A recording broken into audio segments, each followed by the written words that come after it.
of America's past, where silence often spoke louder than words, there existed a world unseen by many, but endured by countless souls. It was a world defined not by freedom, but by chains. Chains that bound bodies and sought to crush spirits. Yet even in this oppressive darkness, flickers of defiance burned bright, carried by those who dared to dream of liberty. Among them was a girl whose name has been lost to history, but whose courage shaped the course of a nation. She was born into bondage, her life dictated by the whims of others, yet within her heart lay an unyielding resolve. Her story is one of quiet bravery, a testament to how the smallest acts of resistance can ripple through time, changing the course of history. Imagine, if you will, the sprawling plantations of the antebellum South, a land of contradictions, where the beauty of rolling fields hid the brutality of human suffering. Here, under the watchful eyes of overseers, enslaved men, women, and children toiled from dawn until dusk, their labor fueling the prosperity of a nation built on their backs. This was the world she was born into, an unforgiving place where dreams were crushed before they could take root. But even as the weight of oppression bore down upon her, she found ways to resist, to fight back in ways no one could see. Her role would remain hidden, her contributions uncelebrated, yet her impact would be profound.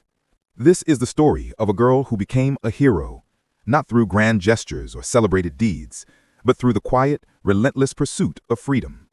Her actions, though unseen by most, helped pave the way for a nation's reckoning with its own conscience. And while history may not remember her name, it cannot erase the legacy of her courage. For in her story lies a truth that transcends time, that even in the darkest moments, hope can find a way to shine. Her earliest memories unfolded beneath the suffocating heat of a southern summer, where the air hung thick with the scent of damp earth and the acrid tang of sweat. Born into bondage on a sprawling cotton plantation in Georgia, her childhood was marked not by play or laughter, but by the ceaseless rhythm of work. From sunrise to sunset, the field stretched endlessly before her, rows of white tufts swaying like ghosts in the breeze, whispering promises of wealth to those who owned her, but never to her. By the age of 6, she had already learned the cruel cadence of the lash, the crack of the whip slicing through the stillness, followed by the sharp cries of those who faltered under its sting. The plantation was a world unto itself, governed by rules as rigid as the iron shackles that sometimes bound its inhabitants. At its center stood the great house, a symbol of power and privilege, its whitewashed walls gleaming mockingly against the backdrop of squalor. Inside, the master and his family lived lives of luxury, their every need attended to by those whose needs were ignored. Outside, the enslaved labored under the scorching sun, their bodies bent double over the soil, their hands calloused from years of picking cotton, chopping wood, or tending livestock. Every movement was watched, every word weighed carefully, for even the slightest misstep could bring punishment. For her, survival became both a skill and an art form. She learned to read the subtle shifts in her overseer's mood, to anticipate his temper before it erupted. She memorized the safest paths across the fields, the ones least likely to draw attention. And she mastered the delicate dance of obedience, knowing when to bow her head and when to offer just enough defiance to keep her spirit alive. Yet, for all her caution, fear was a constant companion, a shadow that lingered at the edges of her consciousness. Fear of the lash, fear of separation from her family, fear of the unknown future that awaited her. But amidst the despair, there were moments, small, fleeting glimpses of something greater that kept her heart tethered to hope. In the quiet hours before dawn, she would sit beside her mother in their cramped quarters, listening as the older woman wove tales of faraway lands where people lived free. These stories, whispered in tones so soft they barely stirred the air, painted pictures of rivers that sang and mountains that touched the sky. They spoke of places where the color of one's skin did not dictate the value of one's life. To a child whose world was confined by fences and overseers, these tales were more than mere words. They were lifelines, threads of possibility strung across the vast expanse of impossibility. Her father, too, played a part in nurturing her dreams, though his presence was sporadic and often fraught with danger. A skilled blacksmith, he worked in a neighboring plantation's forge, his hands creating tools that others used to build and destroy. On rare occasions he would visit, slipping into their quarters under the cover of night. He brought with him not only food and news, but also lessons in resilience. "You are more than what they say you are," he would tell her, his voice low but steady. "They can take your body, but they cannot take your mind. Remember that." His words became a mantra, etched into her soul, a reminder that even in captivity, she possessed a power they could not touch. Yet for all the strength she drew from her parents, the reality of their precarious existence was never far from her mind. Families were torn apart with little warning, sold off to distant plantations, or sent away to pay debts. She had seen it happen. The cries of mothers separated from their children, the silent anguish of fathers unable to protect their loved ones. It was a fate she feared above all else, one that haunted her dreams and fueled her determination to escape. As she grew older, her resolve hardened.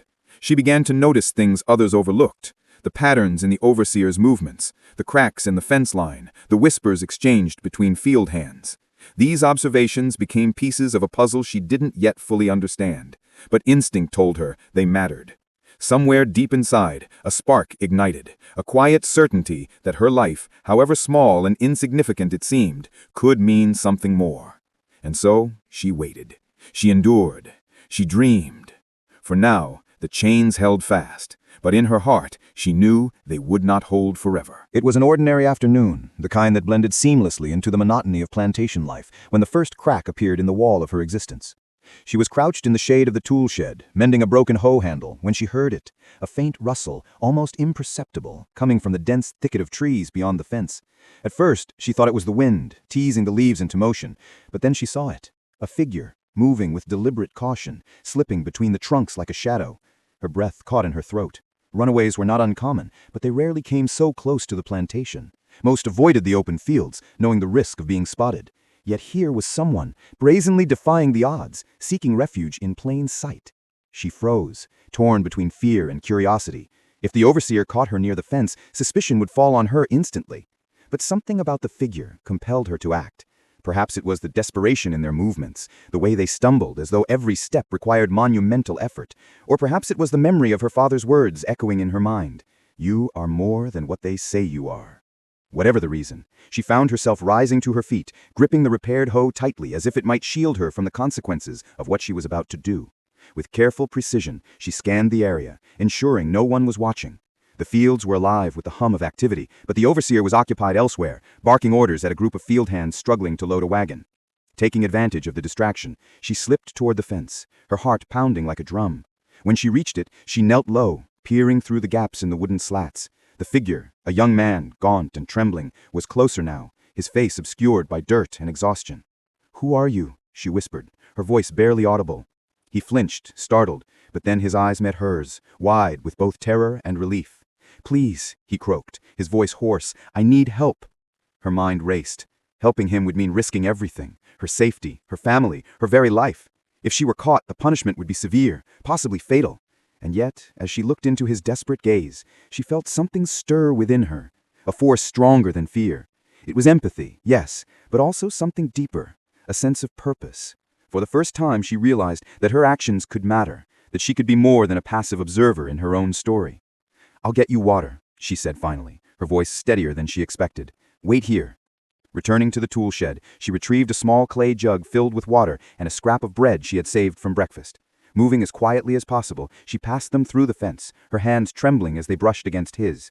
"There's a stream a mile east of here. Follow it and you'll find shelter. Don't stop for anyone." He nodded, tears welling in his eyes. "Thank you," he whispered, before disappearing into the woods.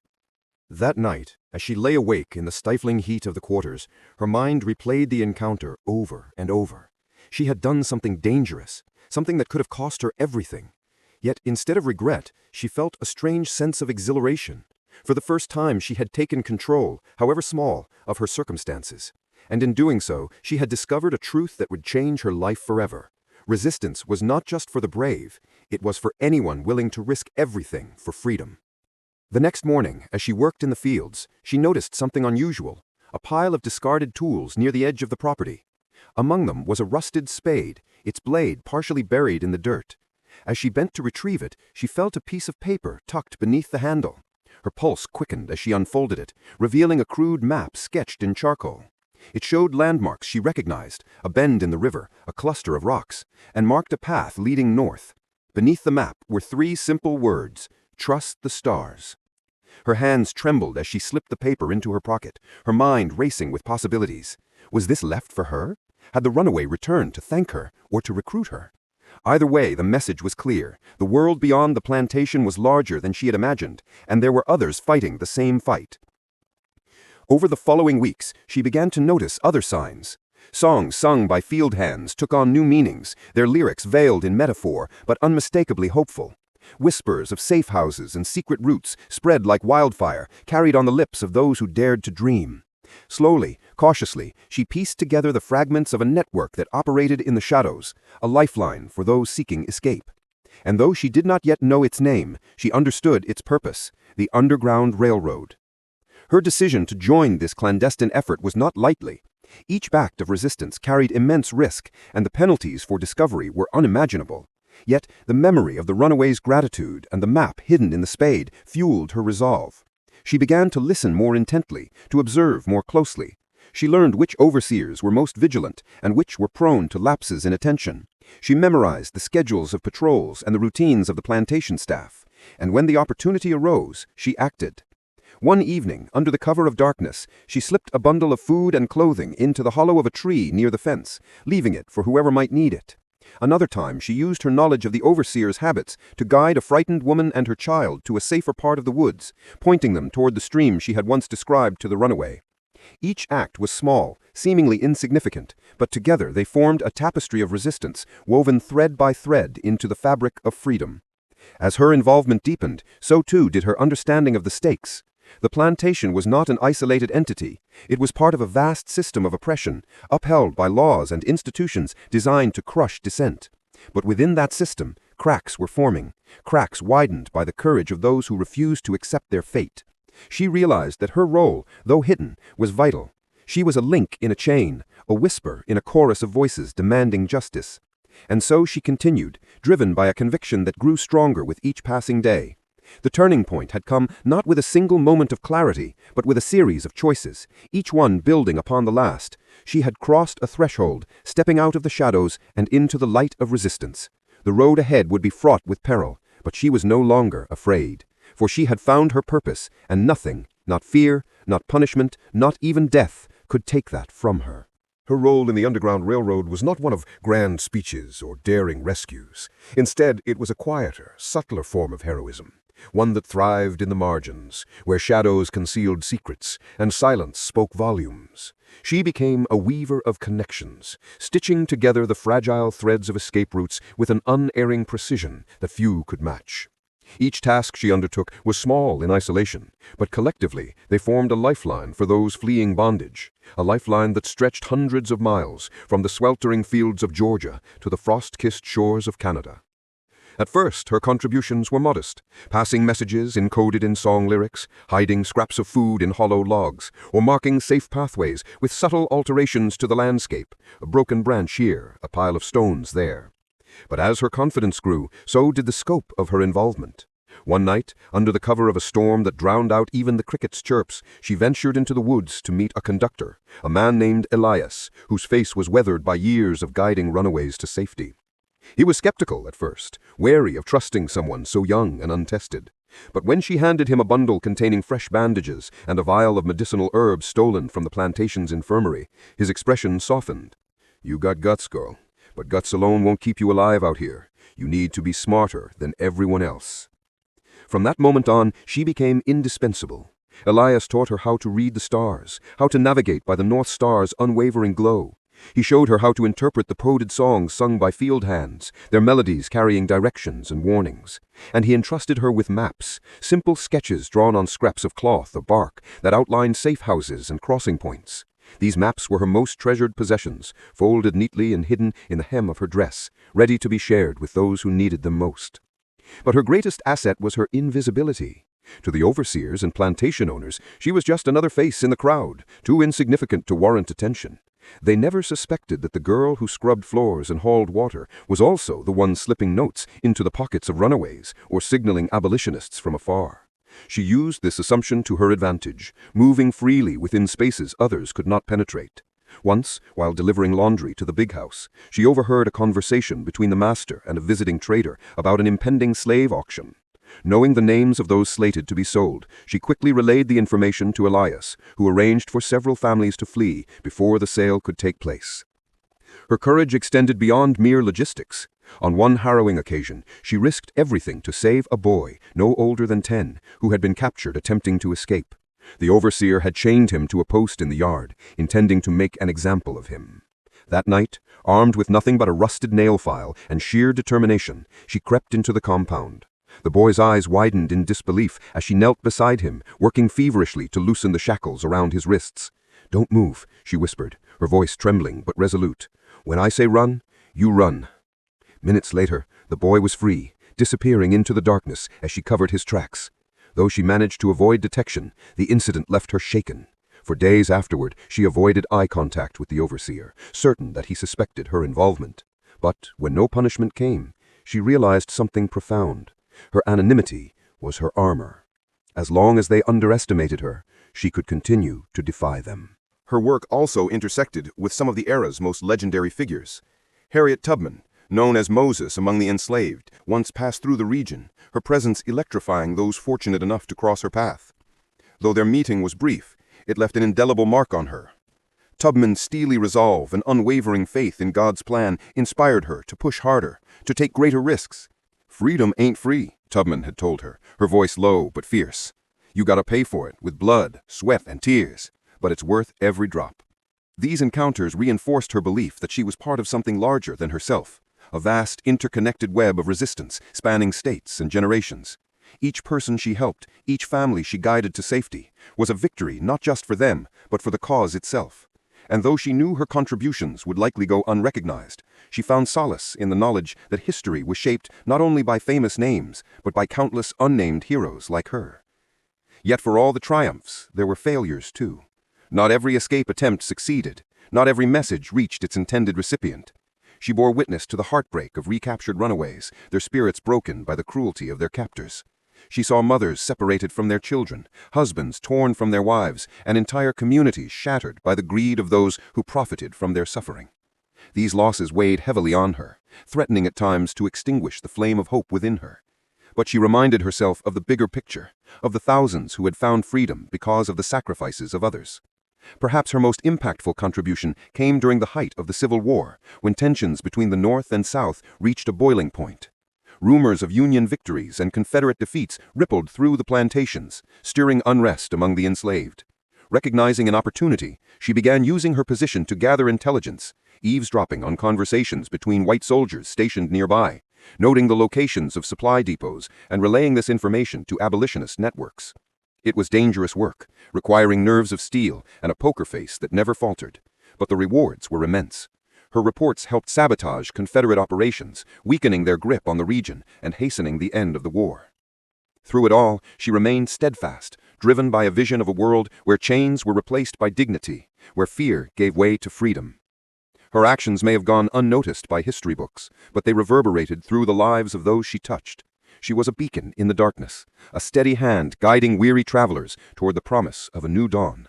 And though her name would fade with time, her legacy would endure, a testament to the power of quiet courage in the face of overwhelming odds. The night air was thick with tension, heavy like the clouds that threatened to burst open at any moment.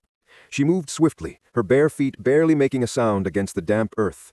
The bundle clutched tightly to her chest contained vital supplies, food, medicine, and a map painstakingly copied from memory. This delivery was critical. The group of runaways waiting in the woods depended on her.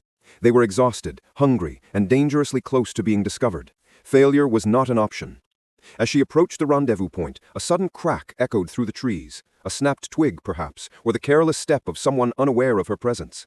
Her heart leapt into her throat, and she froze, every muscle in her body coiled like a spring. Peering through the darkness, she strained to discern shapes in the shadows. Then she saw them. 3 figures emerging from behind the trunks, their faces obscured by wide-brimmed hats. Slave catchers. Her breath hitched, panic clawing at her chest. There was nowhere to hide, no time to retreat without being seen. Her mind raced, weighing her options. Dropping the supplies would mean abandoning the runaways to starvation and capture. Running would draw attention, putting herself and others at risk. For a moment, indecision paralyzed her, but then something inside her shifted, a surge of resolve that silenced her fear. If she was going to be caught, she would not go quietly. Summoning every ounce of courage, she stepped forward, raising her chin defiantly. "What business do you have here?" she demanded, her voice steadier than she expected. The largest of the men smirked, his teeth glinting in the moonlight. "We're looking for thieves, runaways maybe. Seen anything suspicious?" Her stomach churned, but she forced herself to maintain eye contact. "Thieves? Out here? All I've seen are animals." The man's smirk faltered, replaced by a sneer. "Don't play dumb with me, girl. We know there's a nest of rats around here somewhere, and if you're lying—" He let the threat hang, drawing a knife from his belt. Time seemed to slow as she calculated her next move. She couldn't overpower them, nor could she outrun them, but she could distract them. With a swift motion, she hurled the bundle into the underbrush, praying it would land far enough away to buy the runaways precious seconds. The diversion worked. The men lunged after the noise, leaving her momentarily unguarded. Seizing the opportunity, she bolted in the opposite direction, her legs pumping furiously as branches whipped at her face. Behind her, shouts erupted, followed by the sound of crashing footsteps. They were gaining on her. Desperation fueled her speed, but she knew it wouldn't be enough. Just as she reached a clearing, rough hands grabbed her from behind, yanking her to the ground. Pain exploded in her side as a boot connected with her ribs, and she curled into a ball, bracing herself for more. "What were you hiding?" one of the men growled, grabbing her by the hair and forcing her to look at him. She spat at him, defiance blazing in her eyes. "Go to hell." The blow came swiftly, splitting her lip and sending her sprawling. Blood trickled down her chin, but she refused to cry out. Let them think they had broken her. They would never truly understand the fire burning within her. Hours later, she found herself chained in the overseer's shed, her body aching and her spirit battered, but unbroken. The runaways had escaped, thanks to her sacrifice. That knowledge gave her strength, even as the overseer loomed over her, his face contorted with rage. "You think you're clever, don't you?" he snarled, brandishing a whip. "Teaching you a lesson won't just hurt you, it'll send a message to everyone else." The first lash tore through her dress, biting into her flesh. She clenched her jaw, refusing to give him the satisfaction of hearing her scream. Over and over the whip fell, each strike a searing reminder of the price of rebellion. But with every lash, she repeated a silent vow: "This isn't the end. Not for me. Not for us."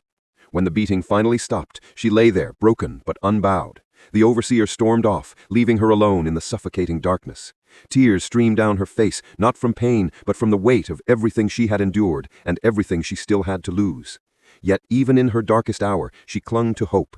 She had saved lives tonight, and that was worth any suffering. Days passed before she was released, her wounds raw and festering. Others avoided her gaze, fearful of association, but she noticed something different in their expressions: respect. Word of her bravery had spread, inspiring others to consider their own roles in the fight for freedom. Though weakened, she vowed to continue, knowing that every act of resistance brought them closer to liberation. Her sacrifice had cost her dearly, but it had also galvanized those around her. In her pain she found purpose. In her scars she saw symbols of resilience. She was more than a victim. She was a warrior, and her battle was far from over. The years rolled on, each season bringing new challenges and changes to the fractured landscape of a nation grappling with its sins. The Civil War ended, slavery was abolished, and Reconstruction promised a fragile hope for equality. Amidst the sweeping tide of progress, individual stories, quiet acts of courage performed in the shadows, were often swept aside, relegated to footnotes, or forgotten entirely. Hers was one such story. No monuments bear her likeness, no textbooks recount her deeds. History, it seems, reserves its accolades for those whose names carry weight, leaving countless unsung heroes to fade into obscurity. And yet her legacy endures, not in marble statues or ink-stained pages, but in the lives she touched and the ripples of change she set in motion. The families she helped escape slavery went on to build new lives, their descendants becoming teachers, doctors, activists, and leaders. The intelligence she gathered during the war contributed to victories that hastened the Confederacy's collapse. Even the simple songs she taught, rich with coded messages of hope and direction, traveled far beyond her reach, guiding countless others toward freedom. Though her name may be lost to time, her spirit lives on in the collective memory of a people who refused to surrender to despair. Her courage inspires modern movements for justice, reminding us that resistance can take many forms, some bold and visible, others subtle and unseen. In classrooms today, students learn about Harriet Tubman and Frederick Douglass, luminaries whose contributions are rightly celebrated. But alongside these giants stand countless unnamed individuals like her, whose quiet defiance laid the groundwork for transformation. Consider this: every milestone in the struggle for civil rights owes a debt to those who came before, including the invisible architects of resistance. Rosa Parks' refusal to give up her seat on a Montgomery bus echoes the same audacity displayed by enslaved women who resisted oppression in their own ways. Martin Luther King Jr.'s dream of equality builds upon the foundation laid by generations of nameless fighters who dared to imagine a better world. And the marches, protests, and legislative victories of recent decades are rooted in the sacrifices made centuries ago by those who believed freedom was worth any price. So while her name remains unknown, her legacy resonates deeply. It is woven into the fabric of America's ongoing quest for liberty and justice, a testament to the enduring power of ordinary people doing extraordinary things. Her story reminds us that heroism does not always wear capes or command armies. Sometimes it wears tattered dresses and carries bundles of food under cover of night. Sometimes it whispers songs of hope to weary souls or risks everything to save a single life. History remembers great generals and leaders, but what about the nameless, voiceless girl who risked everything for freedom? What about the countless others like her whose acts of resistance shaped the course of nations? Their courage may lack recognition, but it demands reverence. For in their stories lies a universal truth. Freedom is never given. It is earned, fought for, and cherished. Freedom truly mean? Is it merely the absence of chains, or is it something deeper, a state of being that allows us to live authentically, to dream without boundaries, to shape our destinies with our own hands? Her story reminds us that freedom is not a static achievement, but a living, breathing ideal that requires vigilance and sacrifice.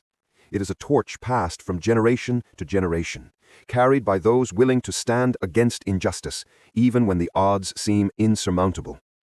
Today, as we navigate a world still grappling with inequality and division, her legacy calls to us. It challenges us to recognize the unseen heroes in our midst, the activists organizing quietly in their communities, the educators planting seeds of empathy in young minds, the artists using their craft to amplify marginalized voices. Like her, they work tirelessly, often without fanfare, yet their impact reverberates far beyond what meets the eye. Let us honor her memory by continuing the fight she began. Let us speak up when others are silenced, extend compassion where there is hatred, and refuse to accept oppression in any form. For in doing so, we ensure that her courage was not in vain. Her story belongs not only to the past, but to the present and future, a timeless reminder that freedom is a shared responsibility, one we must nurture and protect together. So as you walk through your own life, remember her. Remember the girl who defied the impossible, who chose hope over despair, action over apathy.